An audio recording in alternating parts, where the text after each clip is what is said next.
and welcome back to Sports Talk with Dad. We have a very exciting show here for you today. We are going to talk about how one move can ruin an entire franchise. We are going to talk about fantasy football and why the heck you're too old to understand what the heck's going on. And we also have a special guest that has had a lot of success and made a lot of money over the years picking on football games. We're going to have him on later in the show, so don't go away. But before that, my name is Kyle, and as always, I cannot call this Sports Talk with Dad without the man sitting next to me, a man who is so old he was around before fantasy football even existed. My dad, Tim. Yes, I was. And we'll talk about that in a minute. But getting back to I think it actually may have ruined, one move might have ruined two franchises. Possible.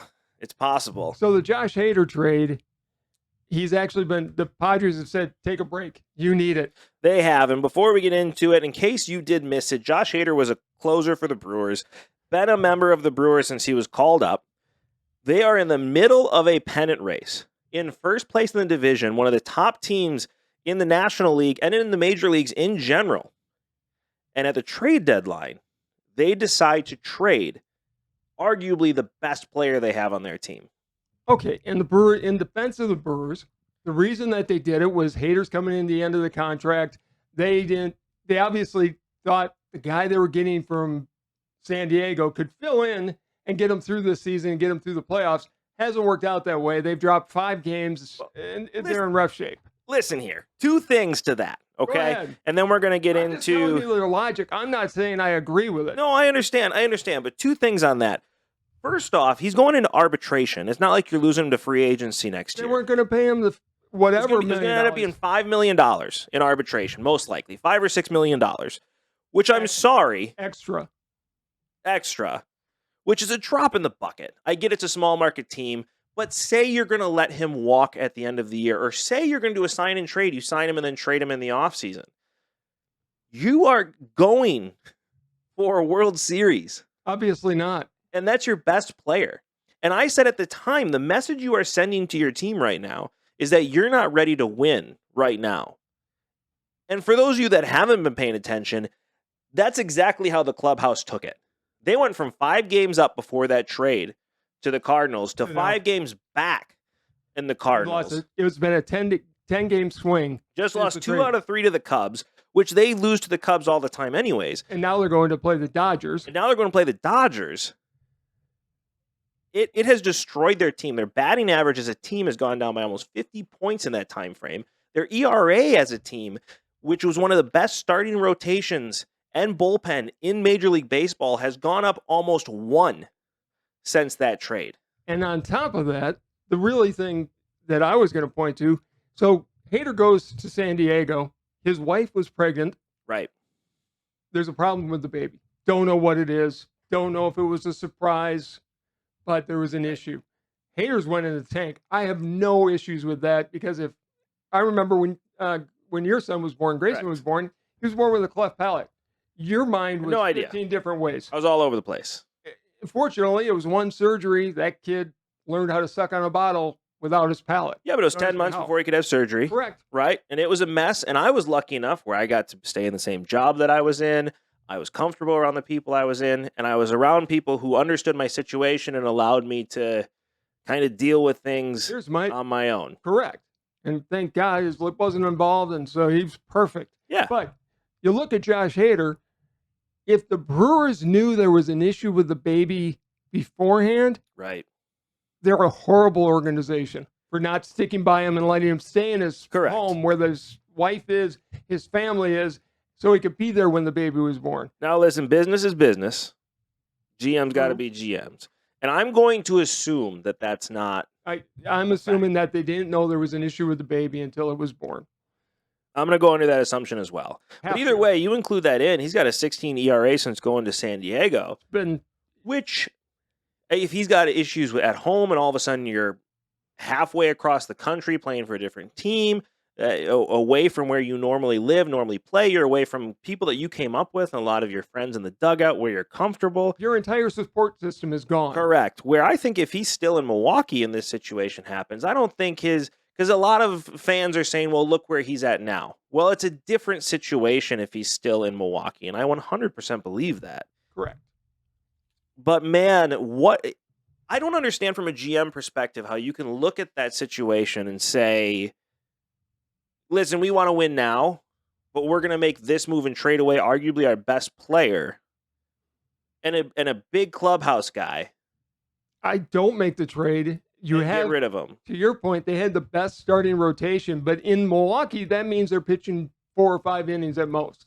They Correct. aren't going deep into the game. Correct. You have a manager who relies on that bullpen, and this is your stalwart in your bullpen. You the know guy who if goes you- in and close out games for you. You know, if you get to the 9th inning, it's done. Right. And now he gave up 6 runs in 2 games. His head's not there. It's He's got not there personal at stuff all. going on. His support system's gone. He doesn't know anybody in that clubhouse. Maybe 1 or 2 guys from times he met them at All-Star games, but other than that. Well, and I'm sure they met as they were traveling around the country. Padres come into Milwaukee once in a while. But that's not the same as versa. having, Corbin Burns, who he came up with, Right. and having Yelich, who he's known for years, and a manager who knows you inside and out. Well, to your point, while it was a business decision and the Brewers got to have to do what's best for the Brewers, I don't think this was the best for the Brewers. I think you've got to try to win in a small market, especially when you have the opportunity to win. You go and try. To me, it's one of the worst moves since the Cubs traded away, what's his name, to St. Louis all those years ago. Lou Brock? Lou Brock, thank you. I don't know. I think when they traded away Rizzo and Bryant and Javi Baez, and I could go on, but yeah, all of us trades. It still hurts, man. I know. It still hurts. We don't need I went old school to avoid thinking about current. Avoid that conversation. I don't know. Prayers are going out to the Hader family. I hope his child's okay. Yeah, I hope agree. He can turn it I mean, around. it makes sense though. Again, why he's blowing it up, but again, you made as a GM. How is that even a good business move? The idea is to win a World Series. Nothing else matters. We talked about on the last show. We were joking around how obsessed Brewers fans are with the '82. The '82 Brewers. Thank you. You're talking about the Brewers, and then we went and talked about the '82, and you forgot the Brewers? You brought up the Cubs trading away the entire franchise, okay? My mind's there now. I'm back. But imagine the money you could make if you win the World Series. This is a team that doesn't have a World Series. This is a team that you've shown in the past going all in. Remember when they got CC Sabathia? You knew you just had him for a little bit, and you used him. And now I did hear rumor that they were trying to get more pieces to possibly make a trade for another bat. And that fell apart. I was going to say, how'd that work out? Because they didn't get another bat. But at the same time, you don't trade away your best player in the playoff run unless he's a cancer in the clubhouse, which clearly he wasn't. You destroyed your entire franchise. I mean, that was a bonehead move. Well, I think one you're not going to recover from. I think what's going to happen now, their season's either going to survive or it's going to be dead within the next 6 to 8 games. I don't think they make the playoffs. You have to go against the Dodgers. The Cardinals have a much easier schedule coming in. They got 9 more games against the division coming into September. Cardinals are going to win the division. Let's just face it. That's what they do. They do, and Milwaukee's not coming back. Even with all of the playoff teams, even if they squeak into the playoffs, there's no momentum. They're done in the first round. Unless they find some magic spark that didn't exist, unless they find that major league setup inside of them that says, I don't think forget the organization, we're going to do this for us. There's not an owner that they can pull little pieces of clothing off of. What's the owner's name? Anastasio. They can bring him. That's what if I was Craig Counsell, that's exactly what I would do. and basically do it in reverse, which is, here he is and everything you don't want to see. Win a game, we put stuff back on. He's got to do something to shake things up, because I don't think Counsell's that kind of manager. Counsell counts too much on analytics, and he's not that type of manager where I think he's going to be capable of leading this team, because if he was, he would have. Honestly, and I know you hate this, but I'm going to go back. The manager of Milwaukee in '82 in the first part of the season was a guy named Buck Rogers. Yeah. It was his nickname, who was an analytics guy. Right. In June, they fire him and they bring in Harvey Keene, who was a player's guy. and he just let him go out and play. And you're right. They need that kind of a guy right now who's not going to measure every move based on what a computer says. They need somebody to come in and just let them play. I know it's an unpopular opinion in baseball in general, but Craig Counsell is the reason this team has underperformed. Yes. You have way too good of an organization. You've had way too much talent. And you're in general, your general managers have come in and done enough for you to win on the field. This was a bonehead move. But also, you're telling me that Counsell didn't know that this was possibly coming? Like any great manager would have said, this trade isn't happening. You can cancel it right now. You would have thought, unless he doesn't have the kind of power in the clubhouse, which I have a hard time believing he doesn't. He's been here for a long time. No, I think he looked at the analytics and thought, I can do it without him. I think that was a part of the conversation. And he forgot the fact that there's players in there that were going to have strong feelings on this. He mismanaged the clubhouse, if that's the case, then. Yeah. I mean, but this is the same guy who pulled Corbin Burns out. I was just going to say. In the 8th inning and didn't let him go into the 9th to win, to get his no-hitter. Correct. It's just, I hate analytics. I hate Moneyball. Sometimes you have to manage by gut, and they overplayed their hand. This was an analytics move. This was an analytics move. This was looking at the situation, saying, look what our bullpen's been able to do. They'll fill this spot just fine. And they probably would have if you're just looking at it on paper. They figured the WAR or whatever they figure out for the pitchers. You are, speaking of fantasy, you're playing fantasy baseball right now when your job is to look at the actual players you have, realize there's emotions that come into this team, and you got to ride this high. A lot of these guys are young guys, and even the veterans are going to have strong feelings about this. And I can't imagine being a veteran or a rookie on that team and saying, yeah, I understand where you're coming from on this. You could not explain this to me. Well, speaking of things that you can't explain, you had your fantasy football draft. And I was invited to play in your fantasy football league. Asked you if you wanted to. And, God, you might as well have me say, here, Dad, go scratch your eyes with these cactus. No. I don't understand fantasy football. I have a hard enough picking the winners and losers in the one pool we're in. Yes. My mouth is working again. We're even. True.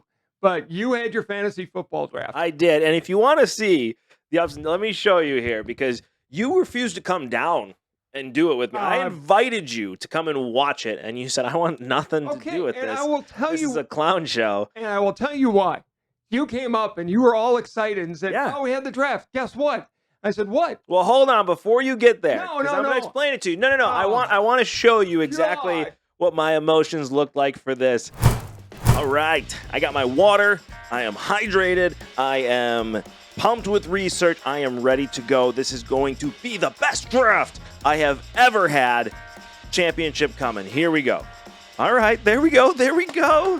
Good start. Justin Jefferson, 4th overall pick in the first round. Can't go wrong with that. It's a good start. It's a good start. I'm excited. All right. Aaron Jones, 2nd round. There we go. Come on now. Here we go. No! You son of a motherless goat. I was just about to pick. Dude, I was literally gone for 2 seconds. Like, I just went pee. How am I? There were 5 picks ahead of me. How do I have 20 seconds to make this pick? All right, I'm in.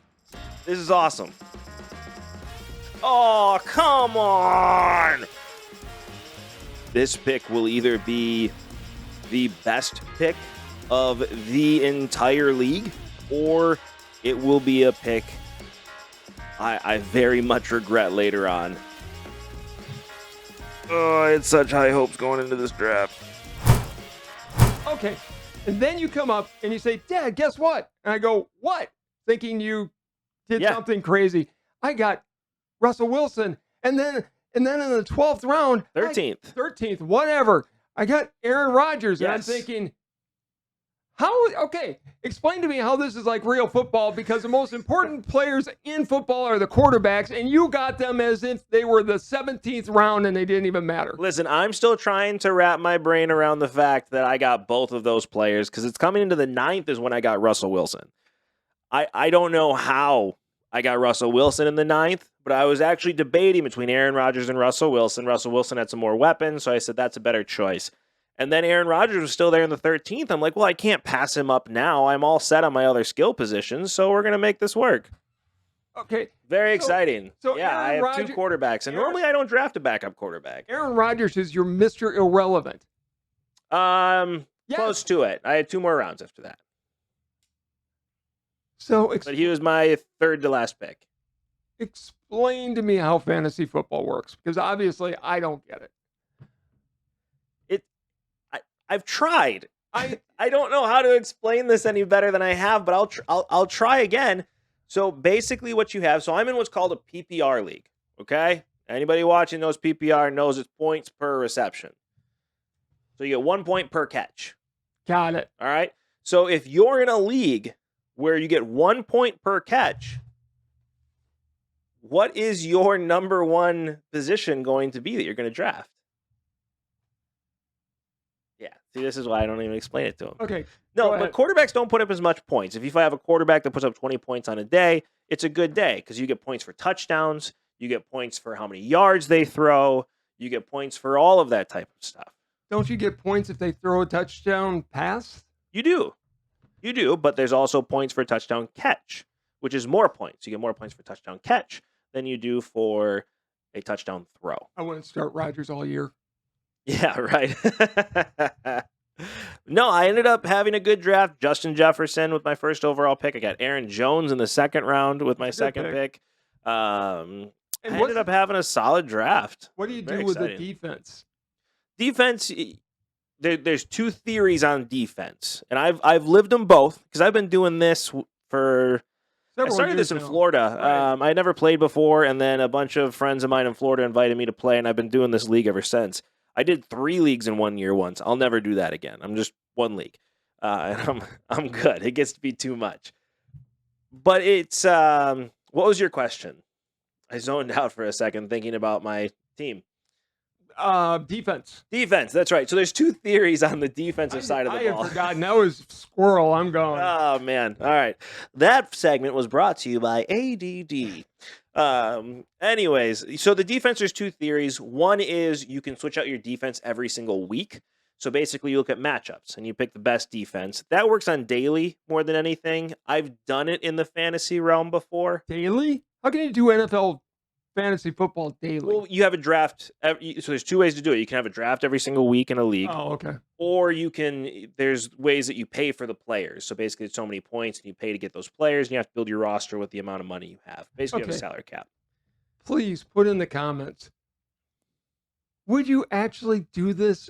Or are you more like me where I just don't get it? It's not. I mean, considering most people in America do this, I'm sure that's going to be the answer. But sure, let us know in the comments below. And while you're down there, don't forget to do this right here, which is like, subscribe, and hit that notification bell so you get to enjoy this show as much as we enjoy making it. I asked the question because he forgot. It was good. It was solid. It was good. You were on top of things today, except for that one moment. But anyways, back to the defense. There's also a way. I've honestly, over the past few years, really fallen in love with the Green Bay defense. They put up enough points.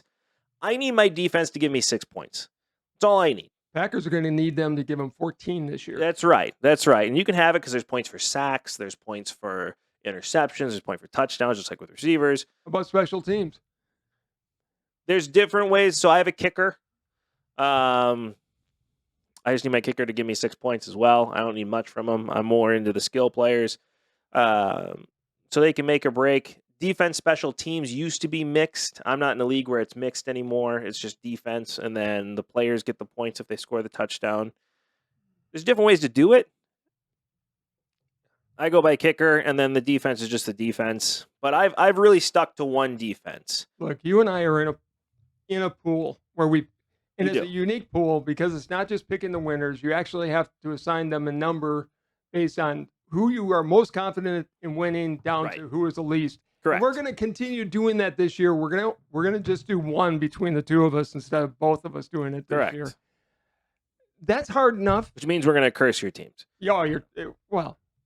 I've done that pool for 15 years.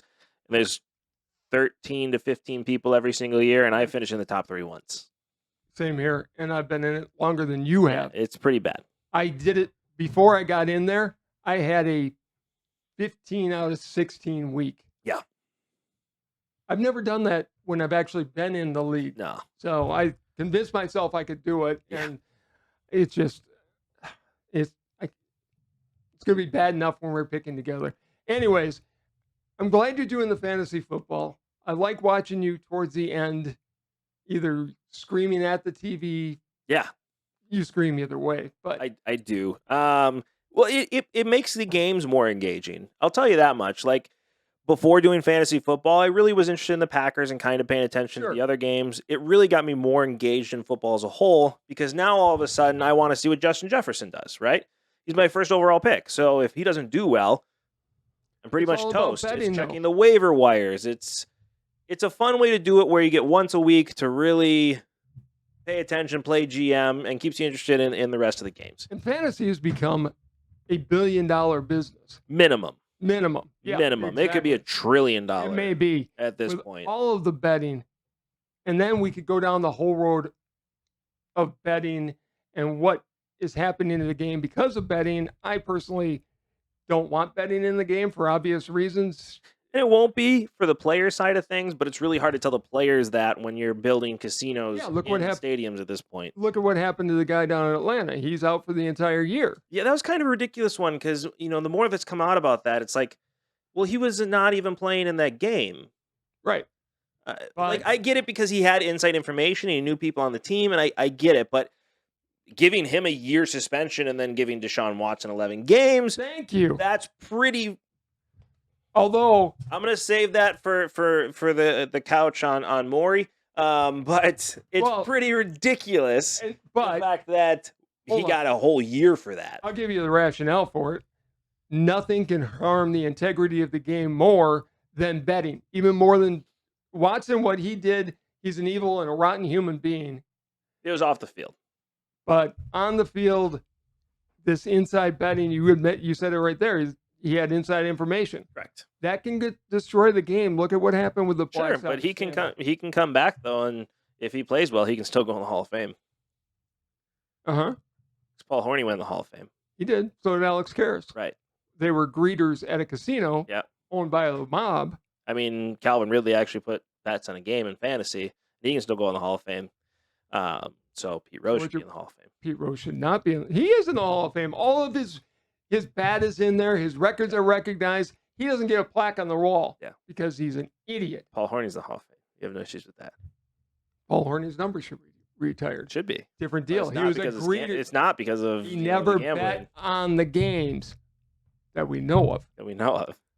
He was a greeter at a casino. That's all he did. I think there was more of a North Dallas 40 situation going on there than you're willing to admit. But... I don't know what you're talking about, although that's one of my favorite all-time movies. Mine too. I love it. I was watching it the other day. I don't even think I told you about this. It was on TV, and it's one of those movies where if it was on TV and you didn't tell me, between that and The Replacements, that did happen. But we're going to pretend that I sent you a message and let you know it was on. You didn't. But it was on AMC. And so I had to watch it. They even show them pretty much uncut on AMC and you didn't tell me. Yeah, it was awesome. I'm sorry. I hate you. That's fair. Stream it. I'm sure it's somewhere. But anyways, it was on. And so I was flipping through and it was a no commercial one too, which was awesome. Even better. I'm sorry. Okay. I'm sorry. But I had to turn it off because I'm watching it and the kids come home. Crystal brings the kids home. Can't watch it. And I forgot. I don't even. It was one of those moments where I was so into the movie.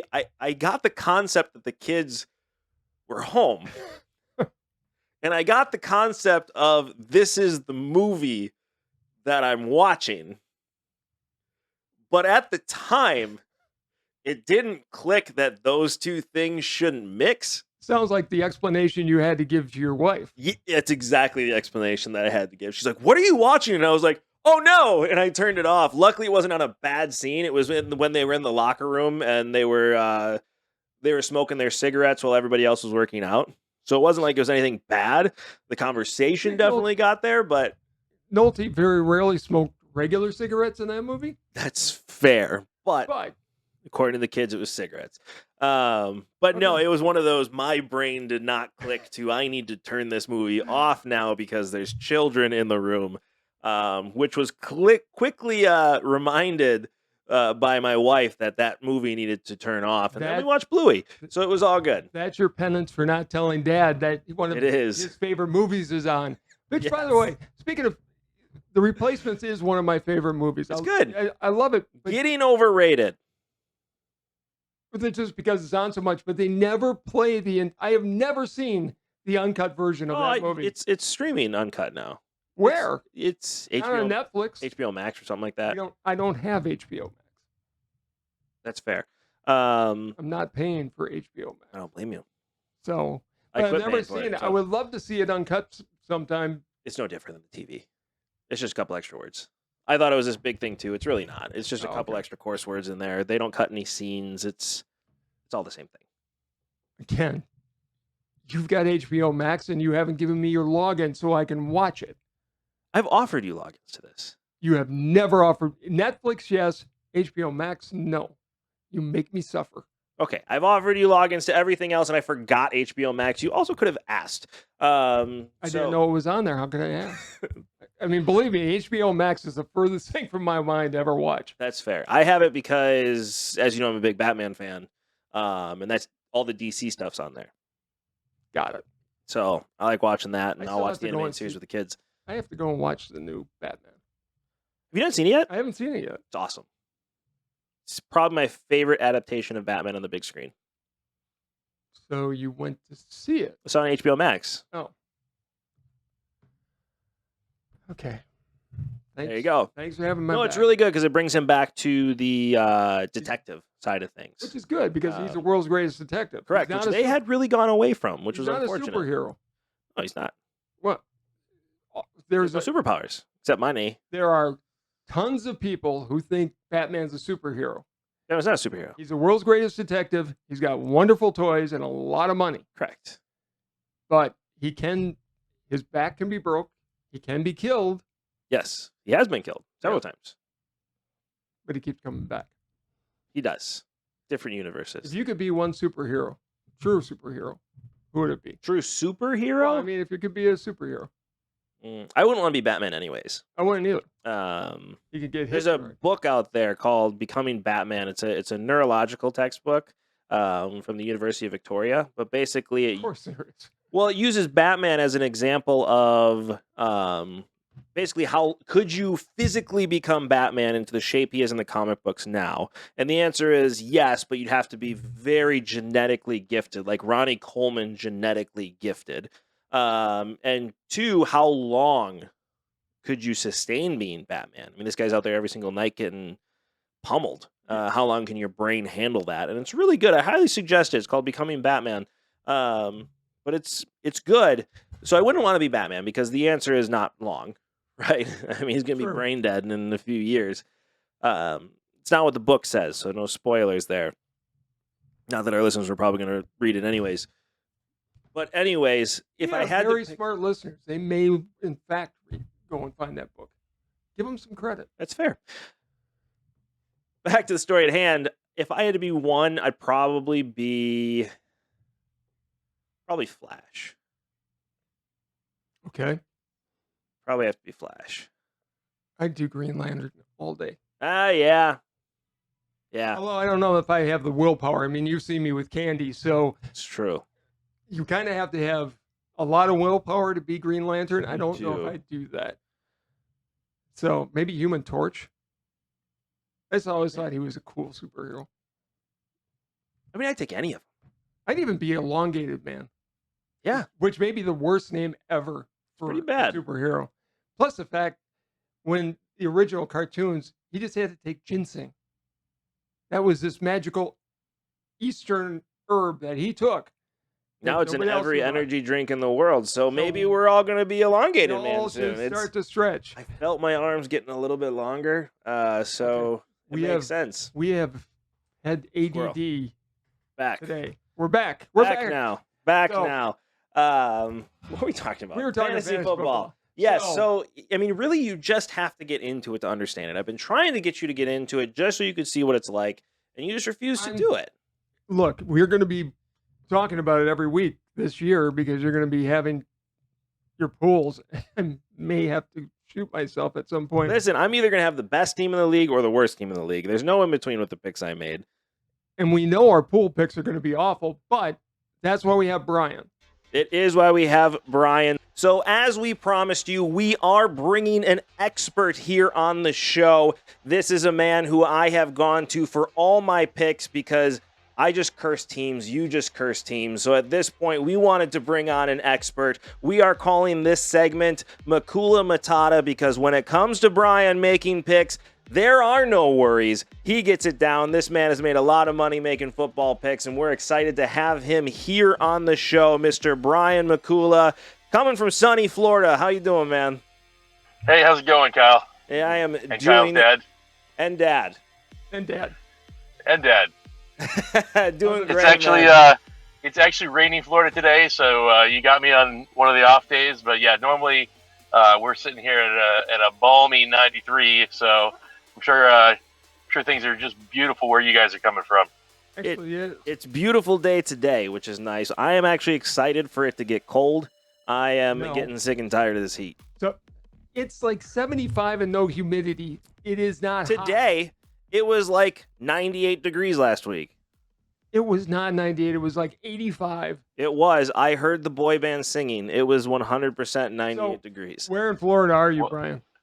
We are right in the middle, right near the Villages. So dead center of the state, top to bottom. The hottest part of Florida, other than Orlando. Yeah, it's nice. What can I tell you? It is. Where the average age of the people there is 97 years old. And we're not going to go into what the Villages are also known for. But anyways, moving on. We are here to talk beautiful about retirement football. living. Yes. Let's talk football. And a wonderful breadbasket where folks come from all across the country.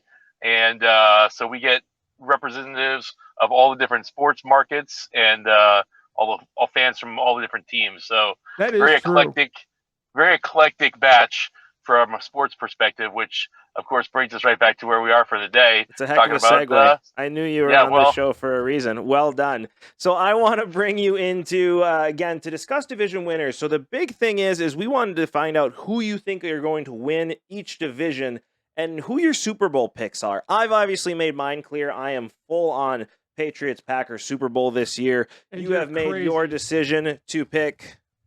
Well, it's not going to be Patriots, and it's not going to be Green Bay. I'm going to go on the Russell Wilson bandwagon. It's going to be Denver, and I think San Francisco's got a good chance to get there. I think Garoppolo's San Francisco. I know it's out of the blue. Out of the blue, but I think there's an outside shot that they may do it. All right, so your picks don't count. So we need to go to the expert here and find out. I haven't gone through my picks yet, but if you're asking me right now, it's not going to be the Rams again. We know that. It's not going to be Dallas. It's not going to be the Packers, sadly. Listen, I've lost a lot of money trying to bet on football, but I'm positive I can put money on the fact that the 49ers are not going to be the NFC Super Bowl representatives. Yeah, and as soon as you say that, that means they will be. So thank you for that. All right, we've taken enough of Brian's segment here. So, Brian, let's get into this here. And I wanted to start with the AFC North, specifically because you have a quarterback that is playing for a lot of money here in a new contract, and you have a Cincinnati Bengals team that is just coming off of a Super Bowl berth. Who do you think's coming out of this division? Yeah, AFC North is a great division to start with. It's one of the few divisions, or several divisions actually, that I think are going to be pretty hotly contested and come down probably to the last couple of games of this season. Agreed. I do have Cincinnati edging out Baltimore on this one, but I could see this one going either way. As you said, Lamar Jackson playing for a contract, playing for really potentially his future as a starter. If he can't prove that the game can be won the way he plays it, teams are going to be taking a long, hard look as to whether or not they will want to build their entire squad around that style of play or go back to something a little bit more traditional. Of course, on the other side, you've got Joe Burrow and Jamar Chase, and just the absolute phenom out of nowhere that they were last season. I don't To think me, they this repeat. really came down. I beg your pardon? I don't think they repeat. I think Burrow had his run last year, and I think he's going to take a step backwards this year. I think there's something to be said for that maybe in general. I don't have them going to the Super Bowl, but I do have them winning this division. And again, that comes down to when you stack Cincinnati and Baltimore side by side and look at where they were last season and what they did in the offseason. I think Cincinnati was already a great team last season, and they only got better. They went and addressed their number one concern, which was protecting Joe, keeping him upright, keeping him from running for his life and getting more injuries by shoring up that offensive line. And they did a fantastic job with that in the offseason. So they only got better. Meanwhile, Baltimore, they were a great team last season until injuries knocked them out of things, but they took a step backwards this offseason. Giving away Hollywood Brown was no small piece. And I think Lamar is going to be on fire and wanting to make his mark on the world, but I just wonder if that's enough, if he's the guy that can carry a team that frankly regressed year over year. So money on the line. Say I got $500 in on the AFC North here. Who am I trying to pick here? Who should I be looking at? I'm picking Cincinnati as the division winner, as that conference winner to win the AFC North. And I do have Baltimore making it to the postseason, but it's going to be in a wild card position. All right, the money's on the bank. I told you Joe Burrow was a god. I don't know why you disagree with me. I don't disagree. He had a great year. I think he's going to take a step back. I think Baltimore could easily win that division. But let's go on to the AFC East. AFC East. So this one, another one that I'd like to say came down to the wire, came down to two teams. It obviously is a two-team division. I don't think anyone takes the Jets seriously. And despite Miami making a lot of moves, they're not ready for prime time either. So this is really the Buffalo or New England show, or Buffalo and New England, as it were. Now, I unfortunately went out and made a pick a couple of years ago where I said that Buffalo had 2 years on top and that by year 3, New England was going to be back to taking the division crown. The problem with picks when you make them 3 years out is you don't always foresee everything that's coming down the pike. I think New England's done a great job of getting their new quarterback, getting him up to speed. He's progressing as planned. However, I didn't count on little details like them not having an offensive coordinator. Going to probably be a slight setback. And on the Buffalo side of the ball, frankly, I thought they had peaked a year ago and that they were going to start the decline after giving Josh the money that they gave him. I expected them to start running into trouble, holding on to other talent and holding on to other guys. And they've done the reverse. They've not only held on to the pieces they had, but they've put more great pieces around them. So I think that this is probably their year. They're going to win the division this year. Although, again, I expect to see New England in the postseason as a wild card. This is probably Buffalo's best last shot. I think after this season, they will start to have to pay the piper a little bit as some other contracts come due, and they may start losing guys. But going into this season, barring injuries, they look very good. Yeah, I agree. I think the Buffalo Bills are still the princes of that division, but man, the Patriots are right on their tails. This is going to come down to the wire. Heading into the AFC South, probably the division of who cares, honestly, this year. But you do have some teams that if they get hot, they could really come out and do some damage come playoff times. Who do you got coming out of this division as the champion? I think this one's pretty cut and dry. It's the easiest pick, or one of the easiest picks on here. I think Indianapolis wins this, and probably by a safe margin. Tennessee is the only other team to even discuss in this contest. And again, I think they've gone the wrong direction this offseason, losing Julio Jones, losing A.J. Brown. I don't think they're going to be able to duke it out with Indy down the stretch. Now, this is going to sound like a joke here, but I'm being 100% serious. What about the Jaguars this year? They've went and gotten some talent. They have Travis Etienne coming off of injury. They got a new coach, which is going to bring some stability to that organization, and that defense is nothing to laugh at here. Figure it out year for them as far as I'm concerned. Everything would have to go right for them to even be in the mix. I think what your dad just said is on point. They're going to be figuring out where the pieces fit and how it all works. Doug Peterson, I'm not actually real sold on him as a head coach. I know he's got the one Super Bowl title to his on his resume, but not a whole lot else. And that was sort of a fluky season. I don't think that had much to do with him. And I'm not sure he's the guy, frankly, for Jacksonville, but he's the guy that they've got right now. I like Etienne a lot. They've got a lot of talented skill players. Lightning could strike, and they could be this year's Cincinnati. But I would not be the guy standing in line to make that bet. I think it's much more likely that they end up at about 7 or 8 wins and are just sort of figuring things out. And their big step forward being more of a next year kind of move, and not something we see this season. That's fair. I mean, this is Trevor Lawrence's rookie year, in my opinion. Right. For all intents and purposes. Yeah. Last year didn't count. Travis Etienne's rookie year. So this is the first time you're really going to see what the Jaguars have to build to the future. I'm excited for it, but I think you're right. The Colts are the team to beat. Right? And they finally, Doug Peterson is a good backup or a good coach for him to have. He was a long-time Packer backup. He was. Under Brett Favre. Eagles starting quarterback for many years. He'll be a steady hand for Trevor Lawrence and actually get him ready to really play at a high level next year. But now we can go on to the best division in all of football, the AFC West.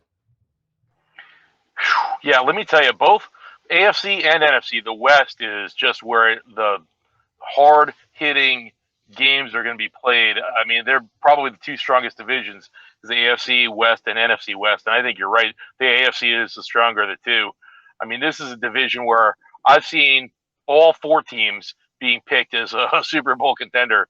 And I can't think of another time that you could say that about any division in the league, that any of the teams could go to the show.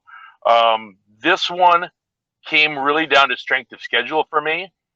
I think that Vegas is going to be very good, and obviously Kansas City is the heir apparent. It's their throne. It's theirs to lose. Doing a deep dive into the strength of schedule, though, and just where the wins and losses fall out, I gave this one to Vegas by a hair. Wow. Over Denver? Again, with that defense. Not a shocker.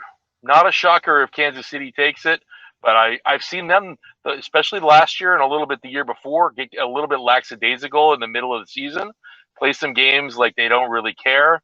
I think if they do that this year, they're not going to have the distance between them and the rest of the league where they can still come out on top. I think if they play a couple sloppy games, they're losing the throne this season. How many games do you think it's going to take to win this division?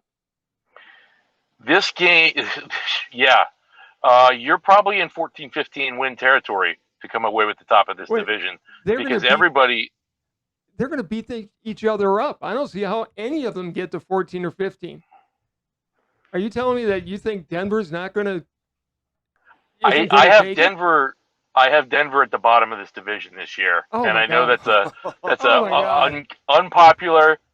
I love Russell Wilson, and I love the weapons that are there, and I think the coaching staff is good. But it's sort of a Jacksonville. The defense is outstanding. It's sort of a Jacksonville situation. I think they're going to take a season to put the pieces together. I think they're going to be much stronger next season. Wow. The latter part of this season, but I don't think they're going to get quite out the gate as hot as everybody expects they will. They're going to have to learn. They're going to have to learn one another and get their timing figured out and get their offense figured out. And by the time everything's clicking, I mean, in this division, things may already be out of reach.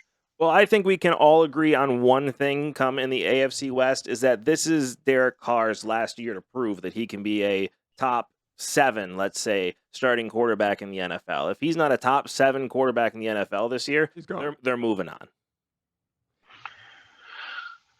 Derek Carr is an interesting question because, I mean, he hangs around there just in that range where you can't really replace him because you don't have a better option. There's no excuses now. They've got Devontae now with Adams and Renfro and Jacobs and Waller on that team. And Josh McDaniels calling the plays. I think they're going to have a huge season. So who's your Super Bowl pick? Who's coming out of the AFC? Well, do we want to do NFC Yep. still, or Well, let's do NFC before. I think you're Okay. jumping the gun. I think you're right All right. on this one. We All need right, to go save ahead. it for the end. We're not going to give away the money pick before we finish the rest of the segment, all right? NFC West, you mentioned it, probably the best division in all of the NFC. Yeah, I don't know, though, because, I mean, the Seahawks are going to be terrible. The Yes. Cardinals, I don't think, are going to be any good. I am not a believer in Kyler Murray and have made my opinion clear on this The show. Rams are going to take a step back. And then you have the Niners, where apparently they're going to the Super Bowl. So Why not? I've heard that. Yeah, I've heard that pick. So I think at least three. I think you can make a strong argument for at least three of these four teams to potentially go to the show. It's no question Seattle isn't in it this season. All respect to Drew Lock. He's not the guy. But the Rams clearly have the talent. They just did it. They haven't really regressed. They haven't lost any major pieces that haven't been replaced. San Francisco, they've been hanging around. They were in the Super Bowl. Let's not forget just a couple years ago, and they've been hanging around close, barring a couple injuries. They could easily have been back in either of the last couple of years. don't Arizona, stroke his ego, all right? So who are you picking in this division? this division, I'm picking the Rams. Okay. Rams are coming out. I think it's a good pick because OBJ is coming back November, right? And you got to imagine that the front runner is going to be LA. OBJ is not going to finish the year in Los Angeles. He's going to be someplace else. Time will tell. I think the Rams is a very smart pick, which means I've cursed it. So I think OBJ is a whole different conversation, and I don't want to go down that rabbit hole completely, but I think he goes somewhere where it's warm and sunny and somewhere where he thinks he has a good chance of winning. That leaves LA on the short list. Leaves he's coming to Green Bay. That's what that means. It means he's coming to Green Bay. Okay. NFC East, the most interesting, I guess, division, the most random division. I mean, we could have all losing teams. We could have each team with 10 wins here. Who do you got coming out of this nonsense? I think this is finally Philly's year to upset Dallas and be the representative of the division to go into the postseason and lose in the first round. Yeah, that's fair. Well, if that's the case, then this is obviously McCarthy's last year in Dallas as they make room for Sean Payton. Oh, McCarthy, yeah. McCarthy is hanging on by a thread, and he's not. Listen, we could do a whole segment on McCarthy. I think he's been overrated for a long time. If Doug Peterson is overrated with his one Super Bowl, McCarthy definitely is. He's had a lot longer to get more than one on his resume, and he's had a lot more talent to do it with. We're not arguing with you either. Listen, he's not a Packer coach anymore, but careful, all right? No, I agree with you, actually. He should have won another one in Green Bay and didn't, and that's on him. So, it's been a hump that he's never been able to get past other than that one lucky season. And again, when you've got one of the greatest talents in the game, you should have more to show for it. That's just the short take on McCarthy. I agree. And I will tell you, it's funny. You picked two situations where I think this is a quarterback's last year, because I think it's the same thing for Jalen Hurts with the talent that they've surrounded him, the money that they've spent. If Jalen Hurts doesn't win the division this year, I think you have to look at finding a replacement. I think you can say the same thing about Dak Prescott. I agree. Yeah, the difference is Prescott's got his money.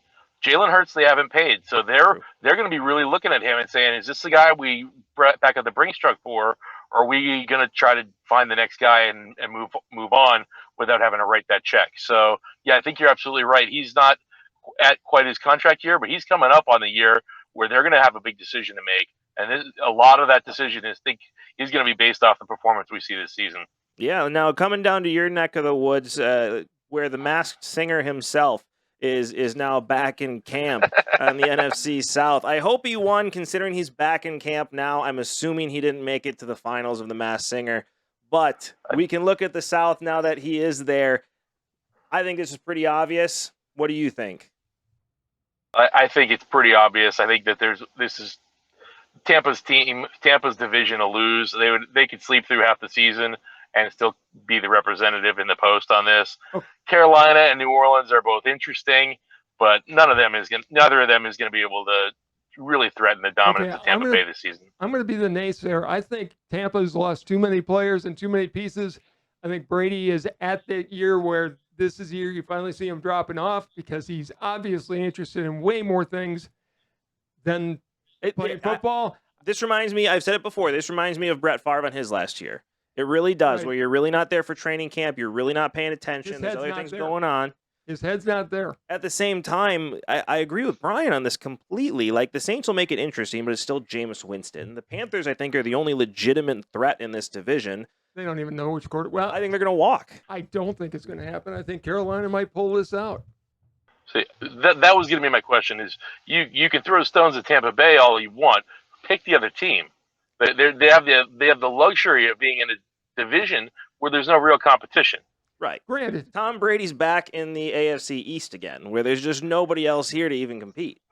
Carolina's the only team I think is really legitimately can actually do something. I agree with you about New Orleans. Winston's not the guy, but Carolina is that sneaky, dangerous team. And with everything that Brady's lost, well, he's one good hit from being done. True. That could be said of any quarterback.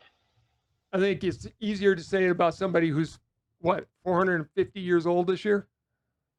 Well, I think you guys were born in the same year, so you've got a little bit of commonality.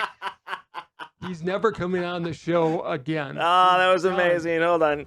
Applause for you. Well done.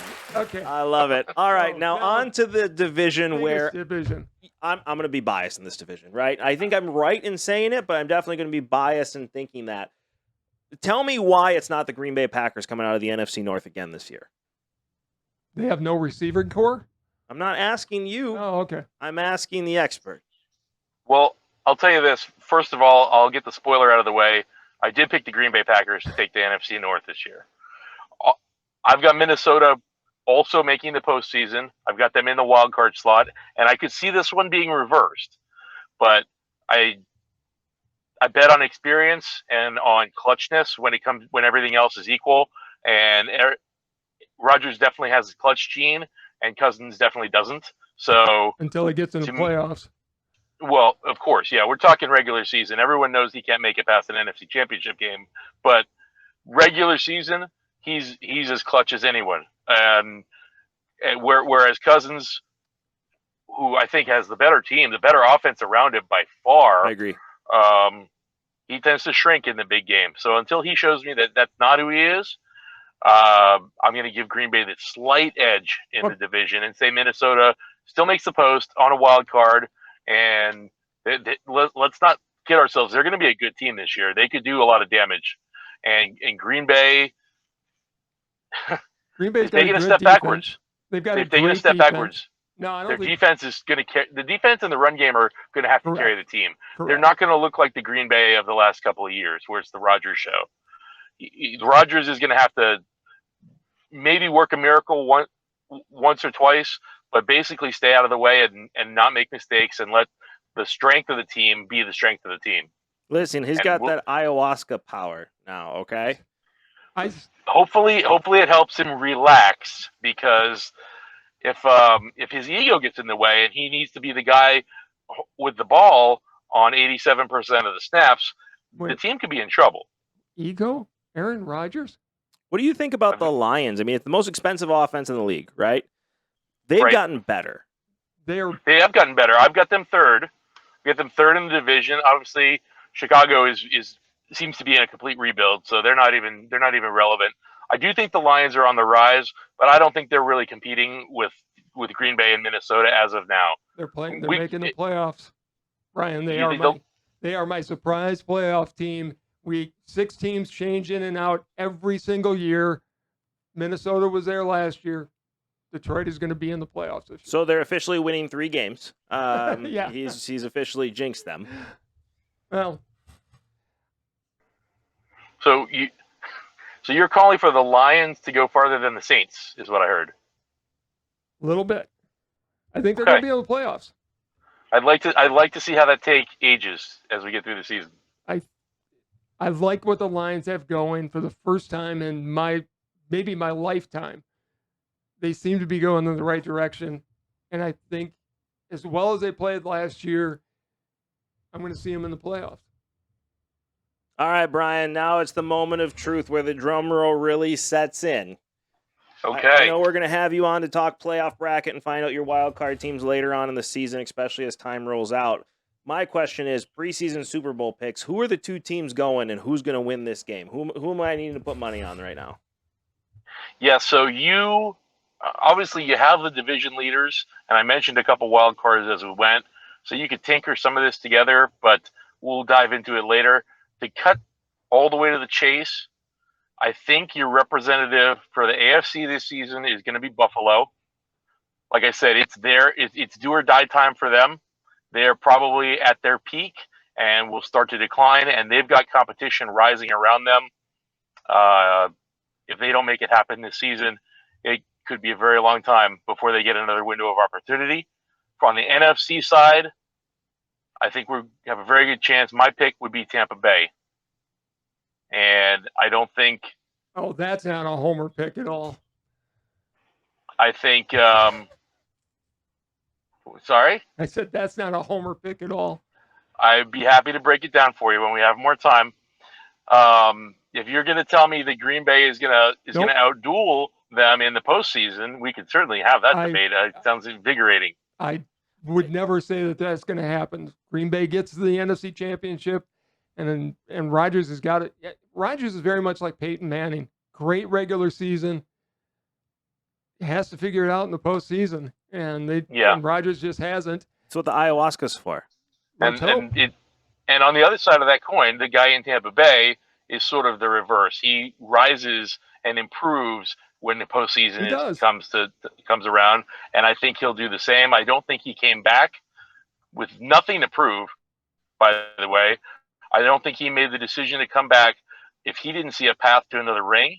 And frankly, looking at the NFC the way it is, I'm not calling it a foregone conclusion, but I am going to say they've got the best chance of the teams I see on the board at this stage in the game of representing the NFC Bowl. So Buffalo and Tampa Bay is your Super Bowl. Bucks. Who's winning? And I'm going to give this one to experience. I think Buffalo probably the better team on paper, but they're going to get the jitters. Brady and company has been there before, and I think that's going to be the difference. I'm going to say Tampa Bay gets the win. Brady rides off into the sunset. It's not a bad pick. All right, you heard him, folks. It's time to run to the betting table. We got some good picks sitting out there. We will see. We will see. This won't be the last time we'll hear from you. I know that for sure. We're going to have you on throughout the season to kind of help us make our picks as we go along. Make fun of mine. Yep, exactly. So first and foremost, though, I do want to thank you for taking the time. I really appreciate it and giving us your expertise. I think we have some stuff to debate. Let us know in the comments below what you think and tell us that we should have Brian on more often to tell us that we're silly for thinking Aaron Rodgers is a god. But while you're down there, don't forget to like, subscribe, and hit that notification bell so you get notified every time we drop a video and you get to enjoy this show as much as we enjoy making it. Brian, thank you so much for joining in. I appreciate it. Thanks, Brian. Thanks, guys. Appreciate it. We'll talk to you soon. I mean, he's not wrong. The NFC is wide open. He's completely wrong. If he's at Tampa Bay, look, Brady can be the GOAT. Bart Starr is the real GOAT. But, I mean, Brady is Brady. But I think Tampa Bay lost so much that they're not going to do it. But in the NFC is by far the weakest conference. So anybody could come out. I agree. But hey, I think we've had a heck of a show. Thank you so much for joining us. We really appreciate it. Before we head out, any last words? No, thank you for coming on, Brian. We look forward to having you on throughout the season. And it's going to be fun to talk football all year long. Next, we've got college football coming up. A lot of football coming up. I am excited that the college football season is back in action. Hey, thank you so much again for tuning in, and we'll talk to you next time. This has been Sports Talk with Dad. Bye, everybody.